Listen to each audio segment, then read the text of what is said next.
Pemirsa, terima kasih Anda masih bersama kami di live event Indonesia Pemilih. Saya masih bersama dengan dua orang narasumber yang akan mengamati ya Jason ya. Kita akan ke Mas Anggoro. Mas Anggoro, tadi Mas Umam sudah menyampaikan ada dua opsi yang akan mungkin bisa dilakukan oleh paslon 1 dan paslon 3. Tapi pertanyaannya ke Mas Anggoro, apakah opsi untuk kita bahas yang melawan tadi itu dan membuktikan itu mungkin dilakukan? Berapa persen kemungkinan itu bisa terjadi? Ya, kemungkinan melawan dan dampaknya itu tergantung dari para paslon memiliki bukti yang cukup masif.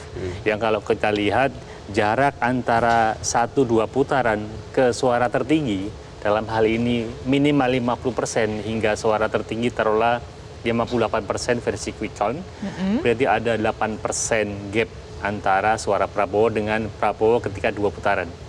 Nah, ketika 8% ini digoyang, tanda kutip begitu ya, itu akan memengaruhi 1 atau 2 putaran dampak bagi hasil pemilu. Oleh sebab itu, kalau paslon 1 maupun 3 ingin membuktikan ya bahwa kecurangan ini berdampak nantinya pada putusan hakim di MK misalnya, juga harus menghitung secara kuantitas ini. Gimana hitung-hitungannya? TPS mana saja ya, yang diperkirakan curang, berapa ribu TPS, kalau suaranya kita jumlahkan, agregat dari kecurangan itu berapa juta. Kalau gap antara 1 putaran, 2 putaran ke suara Prabowo itu kan sekitar 8%. Dengan 204 juta pemilih, ini kan di atas 16 juta.